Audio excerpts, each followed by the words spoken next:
Good evening, everybody. We are live tonight. Well, I am live tonight. You'll notice we're missing one. Andrea Perrin. Something happened with her computer, sort of at the last minute, and she's unable to connect. So she may be joining us at some point during the show. But if not, hey, you're stuck with me, and I like to think that's not such a bad thing.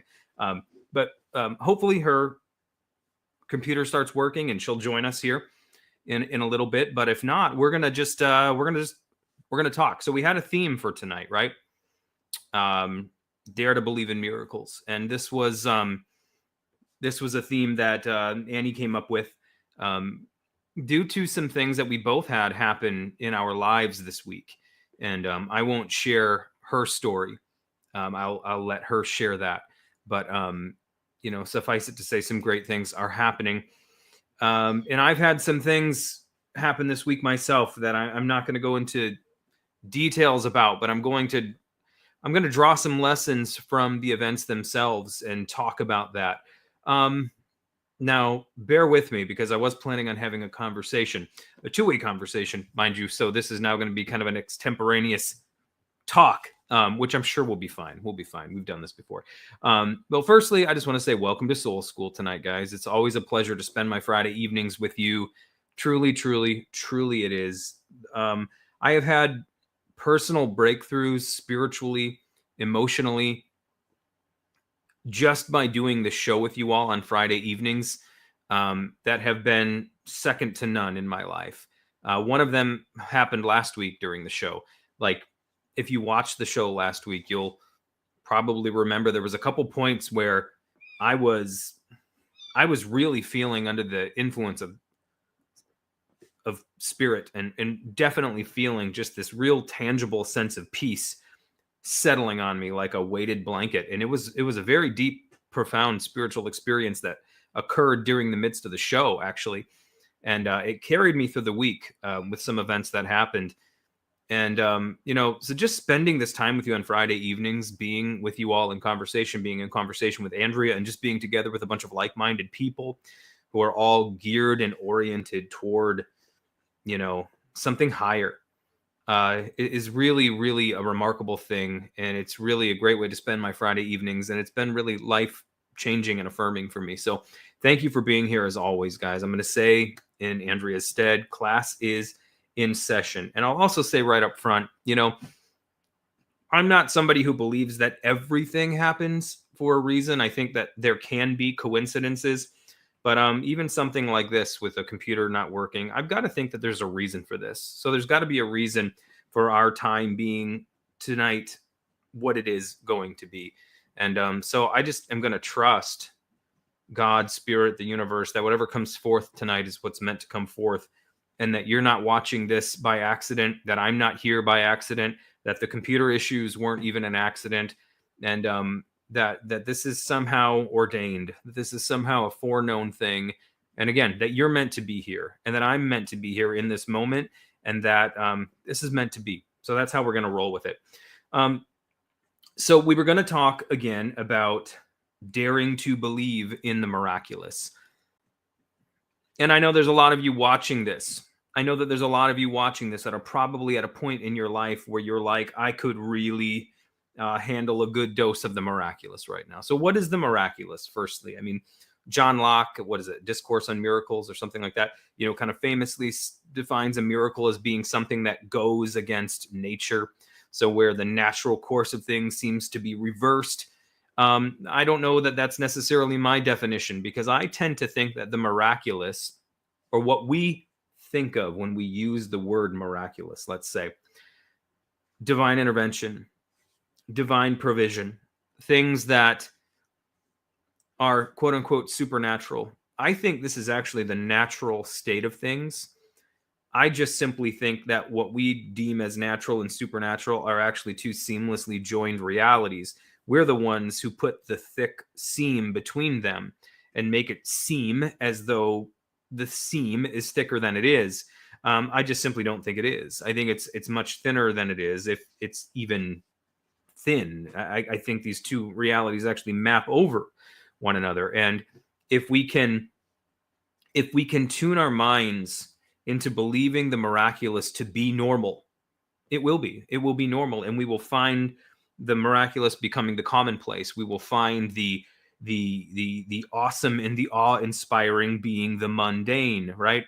And the mundane, by the way, actually means something kind of like the gate of heaven. So that's an interesting little coincidence as well. So, we wanted to talk about this because, again, Andrea and I had a conversation this week. We had multiple conversations, and we both had some events that happened in our lives this week that were miraculous.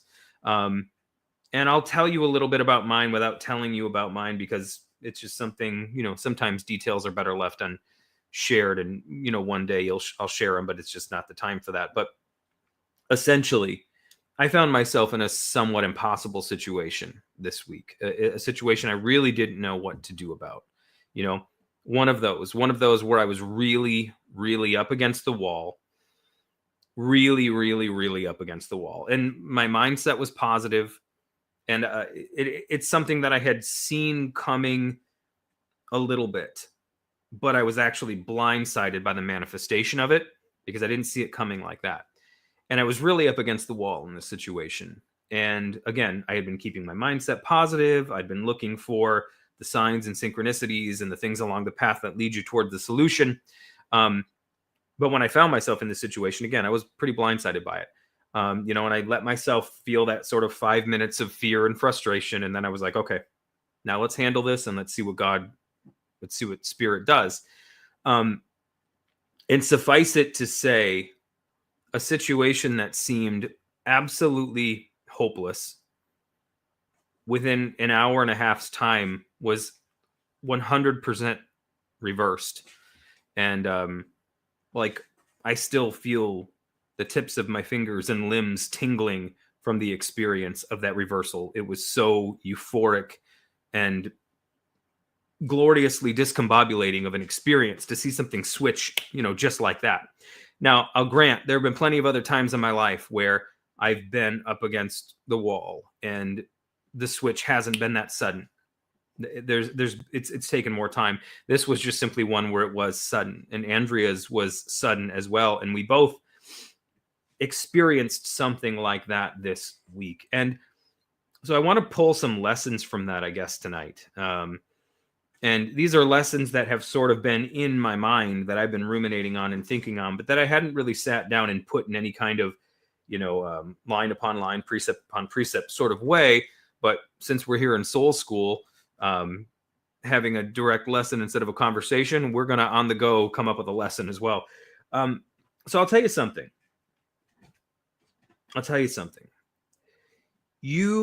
When you're on the brink of a miracle, let's say this, when you're on the brink of a breakthrough of some kind or a miracle of some kind, whatever we want to call it, that moment of reversal, again, whether it's a literal like peace be still Jesus moment and everything just kind of changes on a dime, or whether it's something more like a series of events begin to unfold that result in a miracle. And if it were to have happened suddenly, we would call it a miracle. But because it plays itself out maybe in a slower way, we don't necessarily call it a miracle because it wasn't suddenly. But it's still miraculous, whether it happened suddenly or as a process. Okay, it's the same thing happening. So here's the deal. I found myself becoming aware of things, right? So here's the deal. Breakthroughs are things that you're led to. Miracles are oftentimes things that you're led to. And so for me, I just had a very bizarre series of synchronicities happen to me a few weeks back. A very bizarre series of signs involving numbers, involving just a bunch of weird things, right? That really led me. It led me to a point. I'm trying to not give details about a situation because, again, like I said, some things just, you don't need to share the whole deal. But suffice it to say, a bunch of different seemingly random circumstances led me to a point where I noticed something that was amiss, that I had not seen. Now, I knew there were some issues in this particular area, but I didn't see the actual severity of it, right? I wasn't aware of just how severely things were amiss. And a bunch of strange things happened to me that led me to this point where I noticed it, right? I noticed it. And so I began to focus on a solution. And I began to deliberately aim my attention towards solving this particular issue, right? And all of my energies were focused on this for like the last 2 to 3 weeks. And so I'd been actively looking for solutions, actively looking for ways to solve it. So all along the way, I was when things came together and there was the moment of being blindsided by this thing, I wasn't totally taken aback by it, right? But had I not followed this series of signs and synchronicities and what have you that led me to focus on this thing, and I don't mean focus in an unhealthy way, but focus in a healthy way, when the culmination of the events that I saw coming together to potentially cause something devastating, when they actually did and blindsided me, they blindsided me, but I was also like immediately ready to address it, right? I was like, I had that moment of like fear and panic, but then I was also like, okay, everything that I've been focusing my energies on for the last 3 weeks came together in a moment, and I was able to go to action and take action and see a result. So I say that to say that sometimes the way that the miraculous works is by the sudden appearance of some kind of crisis, right? The sudden appearance of something very unpleasant, but that you will have been being led to be able to address in the moment through a series of signs and synchronicities. So I will always say, never ever, ever ignore the path that is being paved in front of you. Never ignore it. I always tell you, pay attention to the signs and the synchronicities and the seeming coincidences that form in front of you and that seem to form this path. And when you step on one, it's like it lights up, and then the next one lights up, and you keep pay attention to those things, because Neville Goddard called it a bridge of incidents. There are oftentimes events that come into our lives that are leading us, right, to acquire knowledge, to acquire experience, to acquire expectations of good and positive results, so that when an inevitability meets us on the road, we are prepared to deal with it, right? And so that is one thing that happened to me. Miracles are oftentimes things we're led into. Like we're gradually led there, and then we're prepared. And then when we're face to face with the situation, there can be action on our part that results in a miracle, as opposed to just being totally taken aback, totally, just knocked to the mat and unable to move. If we follow the path that Spirit has us on, I think we are always acquiring what we need to be able to deal with whatever it might be that blindsides us, right? And the blind side won't even truly be a blind side, because it might knock the wind out of us for a second, but we're instantly ready to go, right? And so that was one of the things that I saw. I saw so clearly in the aftermath of what happened, how I was led down a path to be able to be ready for this event when it happened, even though when it happened, I was still shocked by it, right? So don't ignore the path that's being laid in front of you, because it very well could be the thing that saves your life and causes you to be ready to act in a decisive manner. And decisiveness is oftentimes the, let's say, the match that lights the stick of dynamite that we call the miraculous, right? The people I know who always produce the quote unquote miraculous are positive and they're decisive, right? They're realistic, but they're positive and they're decisive. And they have this mindset of, worst thing that can happen is I learn a lesson. But they're always people who are making decisions. They're not procrastinators. They're not putting things off. They're not living in inaction out of fear of failure. They are decisive people who just make decisions. And there's I think it was a Robert Heinlein quote. He said, one man's miracle is another man's engineering, something like that. And so sometimes what we even look at in people's lives as being the miraculous, it's just people making decisions, right? And being decisive. Because, like I said, I think the miraculous, what we call the miraculous, this partaking of divine provision, I think it's the natural state of things. I think we are ensconced in a universe that is absolutely pregnant with provision at all times. And you hear my dog barking in the background, and she agrees. But we don't believe this. We don't understand this. We've been lied to and told that we live in a universe that, the main principle is lack and scarcity, right?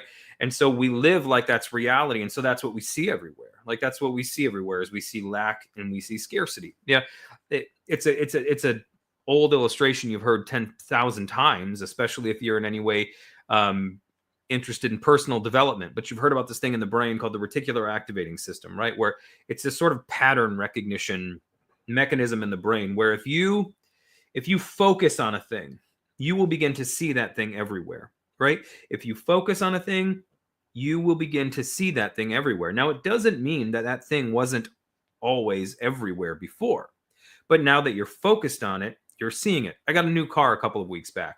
I got a Nissan, right?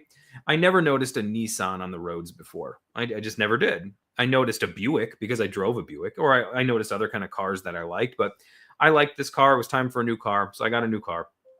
And, new to me car. And, now miraculously, I see Nissans everywhere. I notice it. Is it because suddenly Nissans have just been, magically reproducing and appearing? No. But now that I'm focused on that because I'm in that same vehicle, I see that vehicle everywhere. Okay. What you focus on is what you see. It's always there, but you just don't notice it. When we live as though the principle on which all things are founded is scarcity and survival of the fittest, and there's never enough, and we all have to just scramble to get ours, and get our piece, that's what we're going to see the world as being. And we're going to be in constant competition with people. We're going to be constantly, fighting for scraps, from the table. And that's what life is going to be for us. But if we focus on abundance, and now look, I'm not naive. I've been through seasons of lack and scarcity. I'm not preaching some, syrupy, just imagine it and everything will be okay. Man, sometimes you get hit by a Mack truck of circumstances, and positive thinking is great, but yeah, in the moment, you know what I'm saying. But I am saying too, you can train your mind.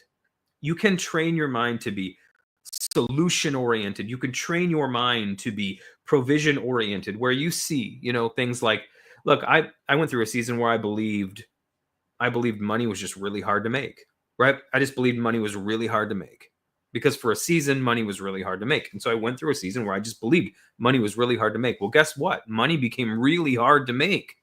It became really hard to make, even though I like to think I have a decent skill set, right? I like to think that I have a decent skill set in certain areas. I'm an author. I'm a speaker. I've done this for years, right? I have other, professional, more career skills that aren't oriented towards like the arts. So I have a pretty decent skill set, but because I believed for a season that money was really hard to make, it became really hard to make, even though I had a particular skill set. When I shifted my beliefs in that and just began to see like what Jesus said as being true in Luke 12, where Jesus said, look at the birds of the air. They don't freak out.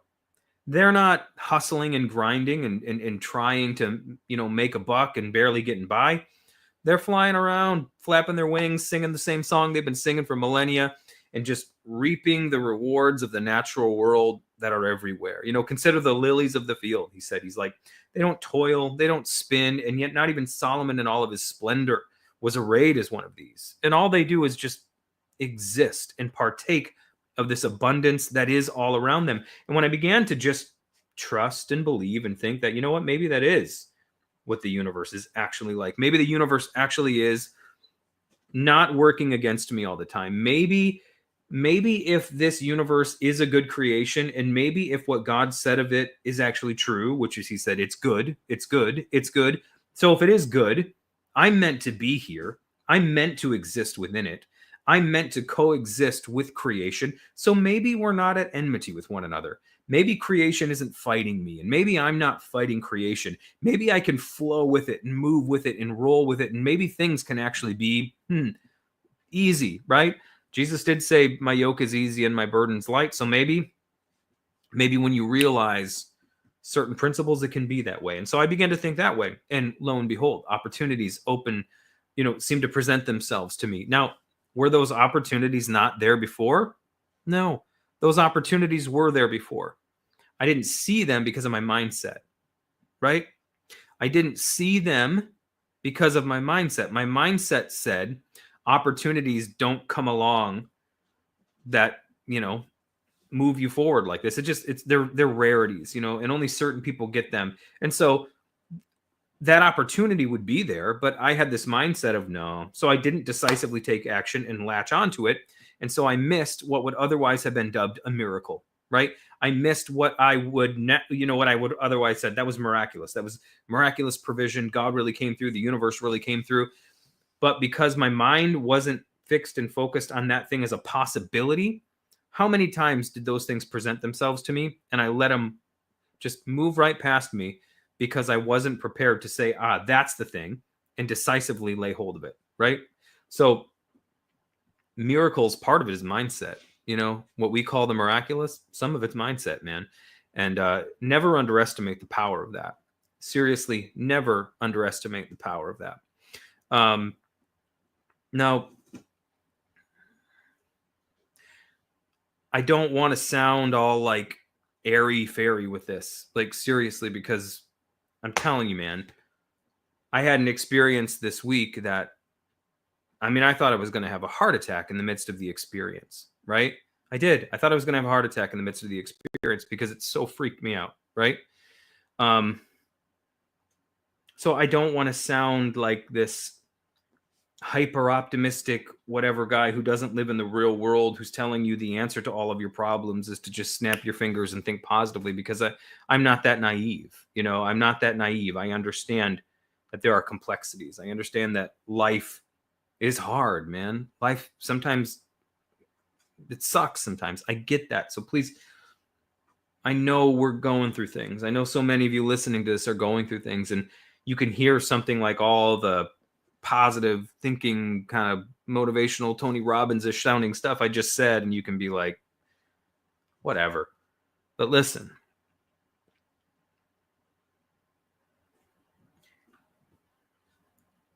all I can tell you is that this works. And it isn't okay. I want to say this as well, okay? Because one of the things I see a lot, okay, because like manifesting and all that kind of stuff, that's a big buzzword these days. Everybody's always talking about manifesting and all this kind of stuff, and I like it, but I don't like the watering down of New Thought principles. I think New Thought's actually a really powerful philosophy, and it's kind of anytime something becomes a pop philosophy, it gets watered down. So you hear people talk about manifesting, and look, I grew up in the Pentecostal church, right? I grew up in the Pentecostal church. And so we were all about the miraculous. We were all about the supernatural. But there's also a vein within the Pentecostal church that's called word of faith. And in word of faith, it was always about you have to speak positively all the time. If you say a negative word, you could accidentally bring like a curse upon yourself. You can accidentally curse your finances if you're speaking negatively, but you can speak positively and good things will happen. And so it was always this thing of like, if bad things were happening to you, well, what have you been saying? What have you been speaking over your life? What have you been thinking? Because you obviously caused this. I've even heard some more well-known, law of attraction teachers teach that, something was in the air other than, violence and anger and those things that breed war that caused us to manifest 9/11, and it's like, no, it's not just that everybody was in such a negative frame of mind that we created that event. Look, physically, you can be living in negative ways that can cause events like that, to happen because of geopolitics and stuff. But it's not the housewife sitting at home who's having a rough go of it, who's, just in a negative state of mind. And then, average worker Joe over here, who's also negative because he's kind of down on his luck and doesn't like his life circumstances. And all these people just negatively thinking, caused planes to crash into the Twin Towers. No. So like, listen, all that to say, like, sometimes when we're talking about all this manifestation stuff, people are like, put immense guilt on you for like you're the reason that your life sucks the way it sucks. You're, it's all your negative thinking that's causing this to happen. No, I'll grant that constantly thinking negatively definitely is going to cause you to move towards negative circumstances and situations, right? But like, you got to get rid of the guilt too.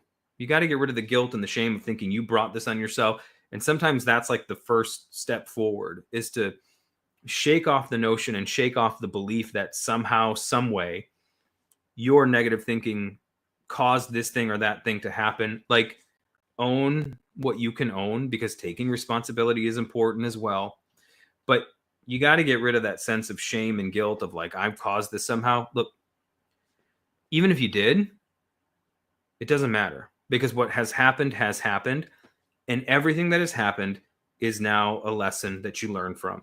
So, like, I was thinking today about my wife and my two daughters are seeing the Wicked movie tonight. The sort of prequel to the Wizard of Oz, based on the Broadway musical. So I was thinking about the Wizard of Oz today, right? And so the Wizard of Oz, these characters take this long journey to Oz. They want to meet the wizard, and Dorothy wants to go home. The lion, he doesn't want to be cowardly anymore. He wants courage. The Scarecrow wants a heart, and no, the Scarecrow wants a brain, and the Tin Man wants a heart, right? So they take this epic journey, Wicked Witch, flying monkeys, all kinds of craziness, right? They finally get to the wizard, only to find out that the wizard is not a wizard, right? It's a man behind a curtain, pulling levers and pushing buttons, and it's all smoke and mirrors, quite literally. But at the end of it all, the lion still realizes he's become courageous. The Tin Man still discovers he has a heart. The Scarecrow still discovers he has a brain. Dorothy still goes home. So even though their journey was misguided in the sense that they were moving towards a figure who didn't exist in the way that they thought he existed, it doesn't change the fact that the journey still led them to something miraculous, in that they discovered within themselves the very things that they were pursuing. So like failures, things, yellow brick roads that you walk down that you later come to find out weren't maybe the yellow brick roads you should have been walking down. If you learned a lesson from it, it's exactly the road you should have been walking down, right? If at the end of it, you learn something from it, even if what you learn from it is let's not go down that road again, even though at the end of it all, the wizard didn't exist in the way that you thought the wizard existed, if you learn something from it, it's exactly the road that you should have been walking down. And so like, some of us just need to let go of the guilt and need to let go of the shame of, I messed my life up. I walked down this path. I pursued this thing only to find out that this thing didn't even exist. Like, I was a pastor for 12 years, right? At some point, I became an atheist.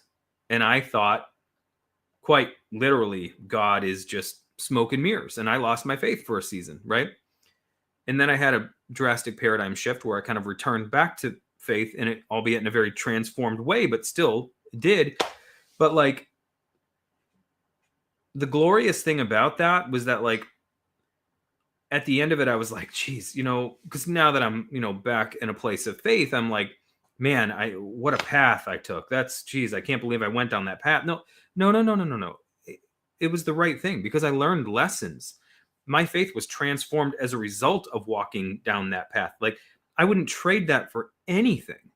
That's the like, I wouldn't trade it for anything. Like, even though like there was pain involved, even though there was suffering involved, immense pain and suffering, existential angst and internal suffering, physical, financial, all kinds of stuff came about as a result of that. But now right here, I wouldn't trade it for the world, because I'm a transformed person because of it. So even though I pursued things that I later came to see as not being worthy of pursuit, the fact that I pursued them caused me to learn a lesson that I wouldn't trade for anything in the world. Is more valuable than anything that I have, right? And so let go of the guilt and the shame, right? Over the path you've walked and thinking I've screwed everything up royally.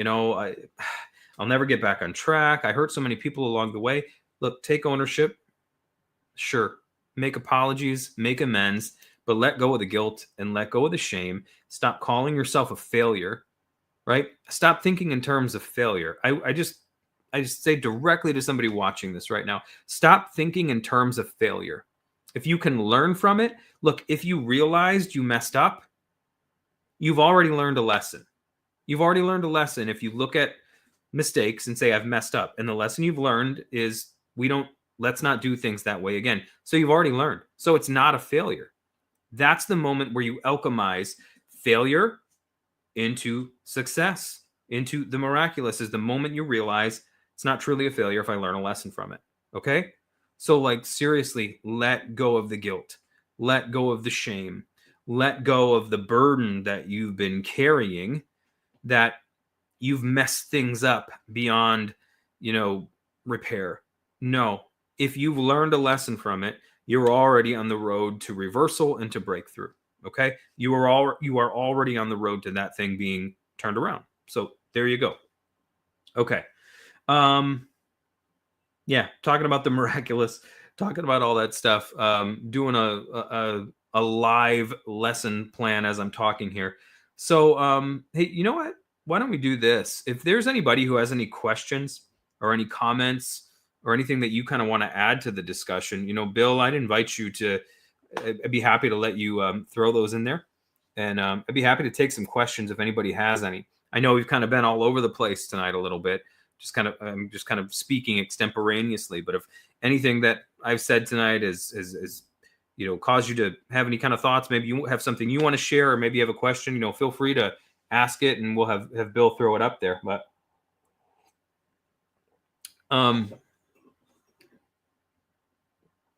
yeah, so let's say this.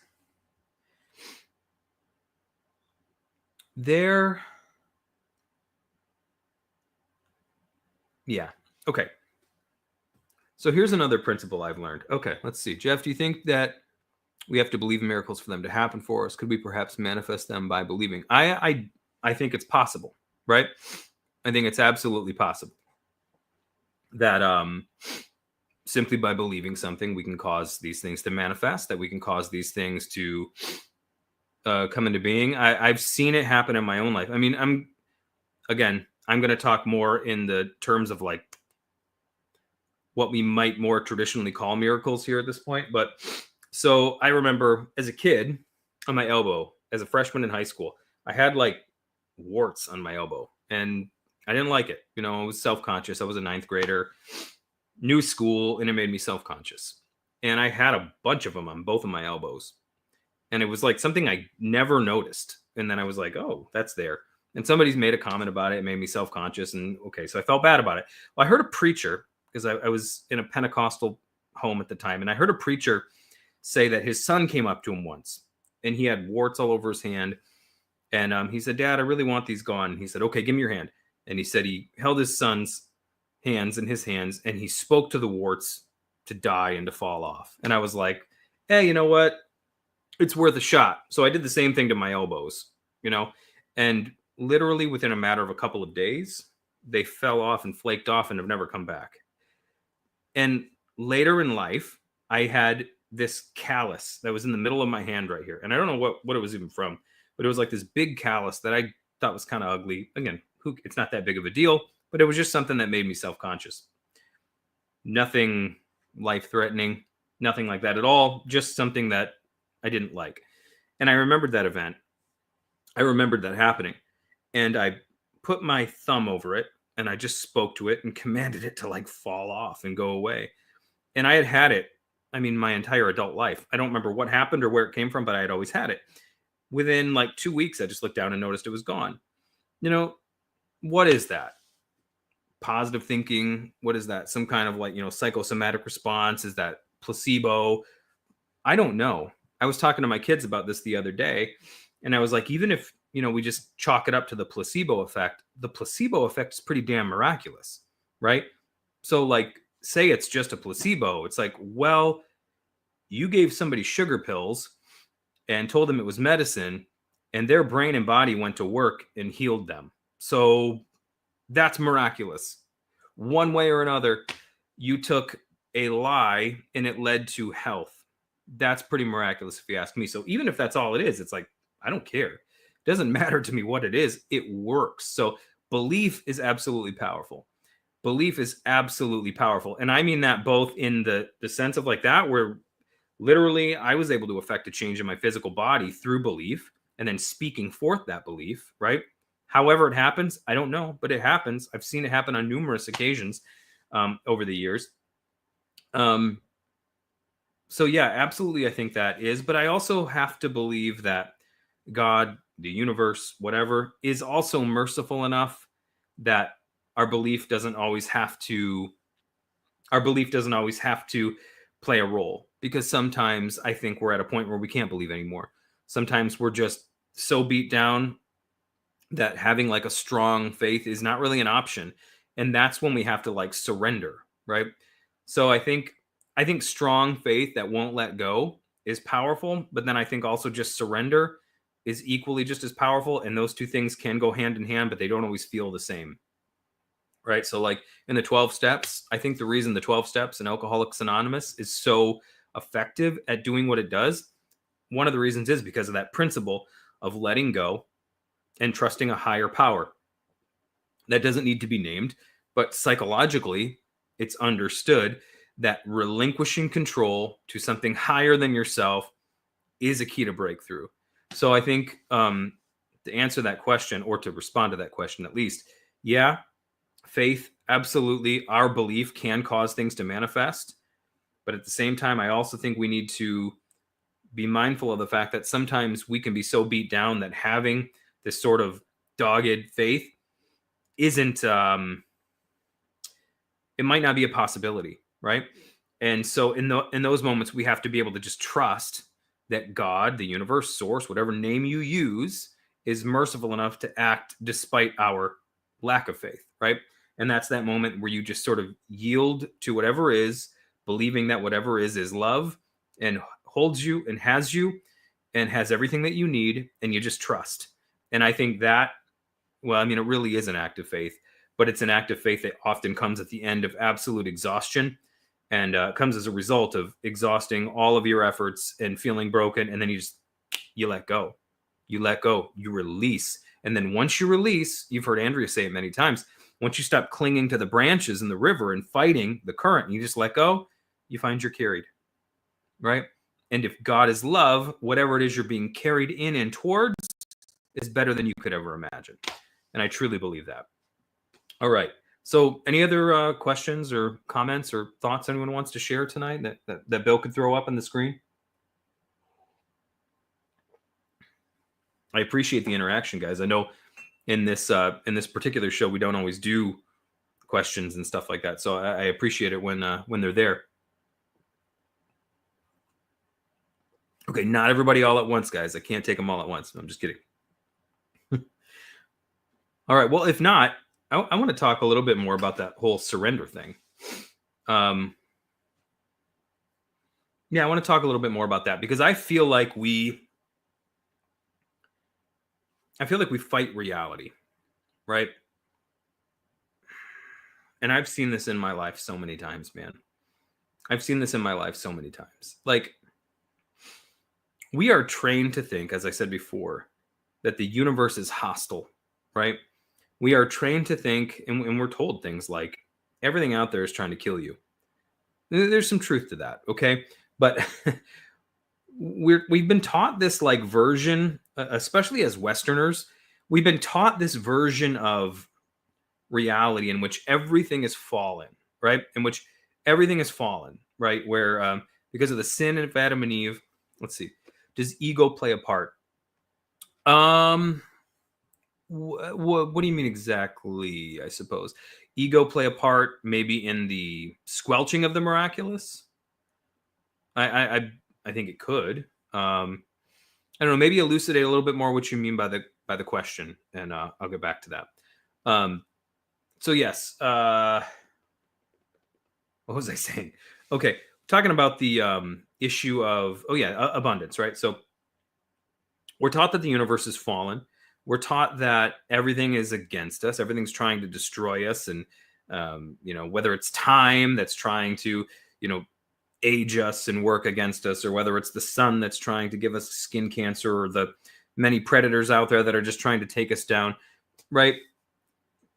we have that belief, right? And we're raised in it. I was raised in a version of Christianity that taught me the world was fallen because of the sin of Adam and Eve. And so everything just kind of went to hell around us. And now literally everything is opposing us constantly. And you grow up with that mindset, and you grow up just thinking, yeah, that's the reality.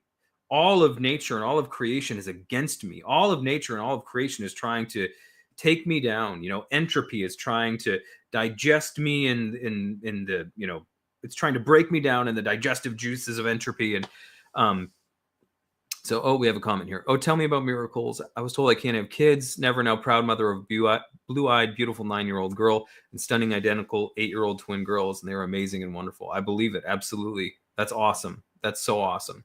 And I mean, I've seen in my tenure when I was a pastor and, in my life, even outside of that now, at this point in my life, it's like I said, for a season, I drifted towards atheism, but mostly because of some disappointments in my life. And I realize now that was just my way of dealing with certain things. But I've seen the miraculous so many times over at this point. It's like, no, you just can't convince me it's not reality. You just can't convince me that it's not real. That's amazing. That's amazing. I'm so happy for you. But yeah, we believe the world's hostile. And so that's what we expect. And we're constantly, like I said, we're constantly seeing what we're focusing on, right? Because that's how our brains work. Whatever it is that we focus on. Again, the classic illustration, you get a new car, all of a sudden, boy, everybody's getting this car. No, you're just noticing it now because you have that car and you're more focused on it, right? It's not that suddenly everybody's driving it. It's that you're suddenly seeing it because you're focused on it. But when we think the world is fallen and against us and always working to destroy us, always working to steal from us, always working to take from us, that's what we're going to see, because those things are happening. They are happening, but you're going to major on those things when that's how you think. And so that's the one thing that you're going to see and you're going to focus on, and you're going to find yourself unconsciously lending your efforts towards those things. You're going to find yourself moving towards those things, even if it's not something you want, because you believe that's just how reality works. And you might accept situations that you don't have to accept because you think that that's just the way that the world works. But I've had a major mindset shift and change over the years where, even in terms of Christianity, which I speak in Christian terms because that's the school of thought that I come from. So philosophically and theologically, I still think in those terms, even if it's not quite what it used to be. So even in the terms of like the world fell, Adam and Eve, and we think that everything's fallen. Well, the story of the gospel in the New Testament is that Christ comes and completely undoes that fall. So whatever was done in Adam is undone in Christ anyway. So the notion of like the world being fallen and against us doesn't fit in that worldview, no matter how many times we've been told it does. It doesn't fit in that worldview. It doesn't. I believe that the universe is on my side. I believe I believe that all of reality is on my side. I do, right? And when I believe that, I find myself naturally flowing and moving with things that I might otherwise have avoided or missed out on entirely because I was thinking of the world in terms of hostility, right? So anyways, that's a thought. Anybody else have any other questions or thoughts or anything you want to share? My friend Amir, who earlier asked about ego, any elucidation on that? I want to respond to your question. I just want to do so. I just want to do so in a way that actually speaks to what you're asking. But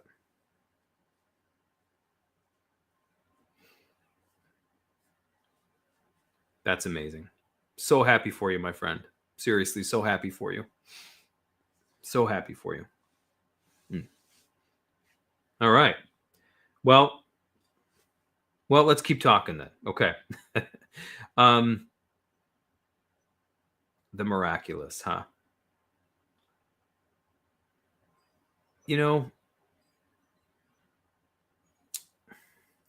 We tend to generate externally what we cultivate internally, right?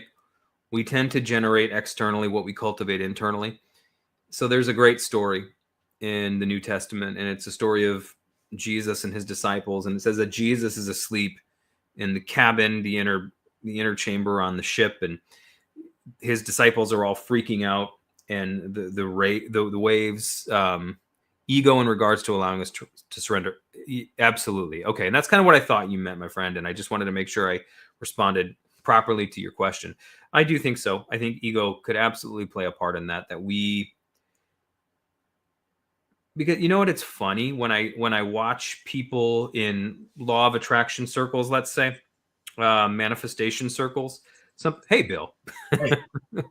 Like, there are those who are insistent, like, I am God, I make things happen, and if you come from a really beat down place, maybe that can be an empowering thought, and I think it can be an empowering thought for a season, but there's also a point at which you're placing too much on your own shoulders, right? And so, yeah, sometimes you have to have the confidence boost of believing, yeah, God is in me and the power of God can move and flow through me. And that's all good. And that's great. But you have releasing and letting go is where the actual power is, I think, because you can't receive. And if you're doing this, you can only receive if you're doing this, right? So clenching is what keeps you from receiving. And we clench when we are full of ego and don't think we need to let go. We need to hold on. And that holding on and gripping is how we're going to get what we want, rather than releasing and relinquishing and letting go. And the natural byproduct of releasing and relinquishing and letting go is that you're now in a position to receive. Absolutely. I'm just going to tell you a little bit about my story. Please. Now, last year, mm-hmm. I kept hearing this is true. I kept hearing a number in my head all year. And it was my age. Okay. And I'm like, something going to happen this year that's going to be where my future is determined based on this year. And I was in the hospital in August with that heart incident, if you remember. Yeah. And that's what it was. It was telling me something significant is happening this year. It's up to you to either live on, or this could be it. Yeah. So, in a way, it was miraculous for me how everything went down when I was having a heart attack in the backyard. And I had my phone, and they were here in 4 minutes, got me to the hospital, right into the ER, and put a stent in immediately. And because of that, because of everything that was going on, because it was like there was a voice inside my head. Yeah. Call it divine intervention, whatever.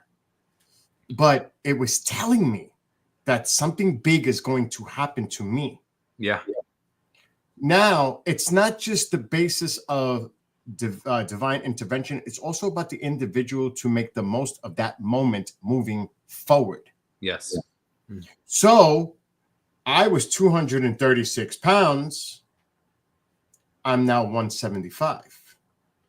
So it's not just the miraculous part. You have to take that miracle, embrace it, and make something of it. Otherwise, you're just letting it go to waste. Now, this is my own personal experience. That's why I'm saying I had to come on, because like you said a lot of great things tonight. A lot of people in that chat room were commending you for the conversation, the discussion you're having tonight.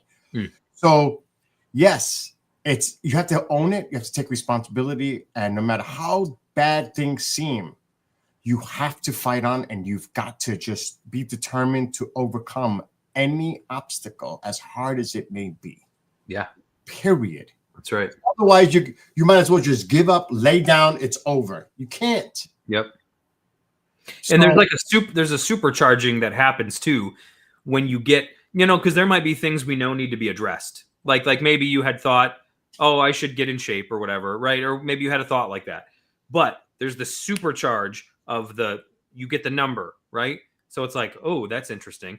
And then the cataclysm happens, and those two things come together. You're like, I know what this is. And you act decisively. Like I was saying at the beginning, there were things that my attention was drawn to avoid something that could have been way more cataclysmic. So when the actual thing happened out, like you said, you're having a heart attack, and you're like, I know what this is.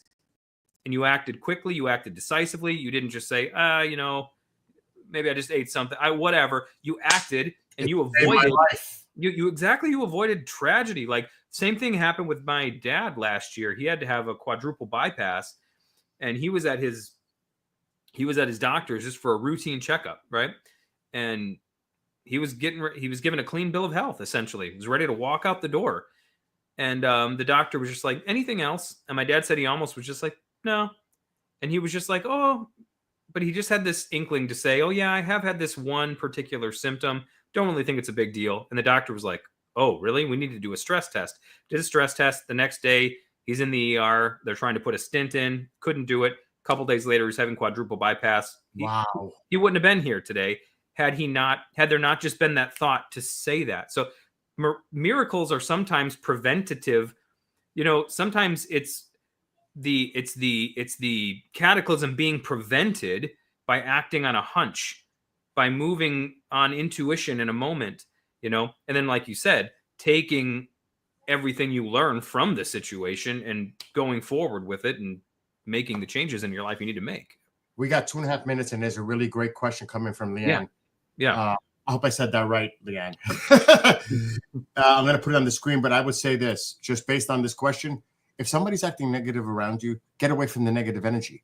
Don't surround yourself by people that are negative, because that's what brings you down. You have to stay around people that are positive, and you got to do the best you can to fend off that negative energy.